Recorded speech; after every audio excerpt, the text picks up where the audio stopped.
NgokukaMatewu 14, ukubulawa kaJohane uMbhapatisi.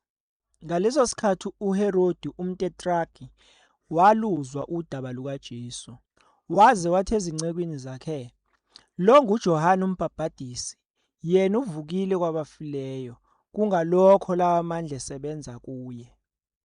Ngokuba uHerodi wayembambile uJohane, wambopha wamfaka entolongweni ngenxa kaHerodiyas umkaFiliphu umfowabo.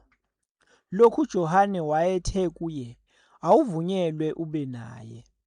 Uthe efuna ukumbulala, wesaba abantu ngokuba bathi ungumprofethi. Kepha ngosuku lokuzalwa kaHerodi, indodakazi kaHerodiyas yasina phambi kwabo yamjabulisa uHerodi. Kwenzeka ukuba ayithembise isifungo ukuyipha lokho engakucela. Yona isifundisiwe ngunina, yathi, "Ngiphe lapha oqwembeni ikhanda likaJohane uMbhapatisi." Inkosi yadabuka, kepha ngenxa yezifungo zayo nangenxa yabebehlezi nayo ekudleni, yayaleza ukuba inikwe. Yathuma yamnquma uJohane ikhanda entolongweni. Ikhanda lakhe lalethwa ngoqwembe, lanikwa intombazane, yaliyisa kunina. Kwafika abafundi bakhe, bathabatha isidumbu, basimbela, baya bambikela uJesu. UJesu usuthisa amadoda ayizinkulungwane eziyisihlanu. Kwathi uJesu esekuzwile lokho, wamuka lapho ngomkhumbi waya endaweni eyayiyihlane eyedwa, kepha izixuku zathi sezikuzwile, zamlandela ngezinyawo zaphuma emizini. Waphuma, wabona isixuku esikhulu, waba nesihe ngaso, waphulukisa abagulayo babo. Selishonile abafundi bakhe beza kuye bathi, "Le ndawo iyihlane, isikhathi sesihambile, mukisa izixuku ukuba ziye emzaneni zizithengele ukudla."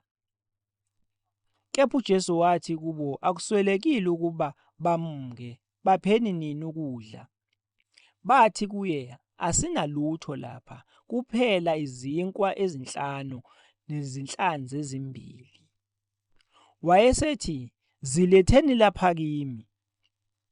Wayeseyala izixuku ukuba zihlale phansi etshanini, wazithabatha izinkwa eziyisihlanu nezinhlanzi ezimbili, wabheka ngasezulwini, wazibusisa, wazihlephula, wabanika abafundi izinkwa, abafundi baphakela izixuku. Badla bonke basutha, babutha imvuthuluka eseleyo, iziqabethe eziyishumi-2 ezigcwele. Kepha abadlayo kwakungathi amadoda ayizinkulungwane eziyisihlanu ngaphandle kwabesifazane nabantwana.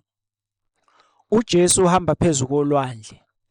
Wayesecindezela masinyane abafundi bakhe ukuba bangene emkhunjini, bamandulele ukuya phesheya aze amukise izixuku.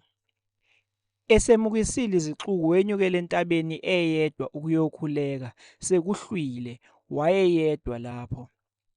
Kepha umkhumbi wawusukile amastadiyo amaningi emhlabathini, ushukunyiswa ngamaza, ngokuba umoya wawuphambene nabo. Ngomlindo wesine wobusuku weza kubo ehamba phezu kolwandle. Kepha abafundi bakhe sebembonile ehamba phezu kolwandle, bashawa luvalo bethi yisithunzi, bakhala ngokwesaba. Kodwa uJesu wakhuluma kubo masinyane wathi, "Yimani isibindi, yimi, ningesabi."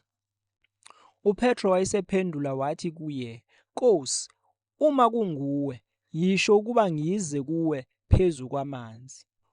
Wayesethi, "Woza." Wehla-ke uPetro emkhunjini, wahamba phezu kwamanzi, weza kuJesu. Kepha ebona umoya wesaba, eseqala ukushona, wakhala wathi, "Nkosi, ngisindise." Masinyane uJesu welula isandla, wambamba, wathi kuye, "Awu, wena onokukholwa okuncinyane, ungabazelani na?" Sebekhwele emkhunjini, umoya wanqamuka. Abasemkhunjini bakhuleka kuye bathi ngempela uyindodana kaNkulunkulu. Sebewelile bafika ezweni laseGenesaretha. Athukumaza amadoda akuleyo ndawo, athuma izigijimi kulo lonke izwe langakhona, baletha kuye bonke abagulayo. Bamncenga ukuba bathinte nje umphetho wengubo yakhe, bonke abawuthinta basindiswa.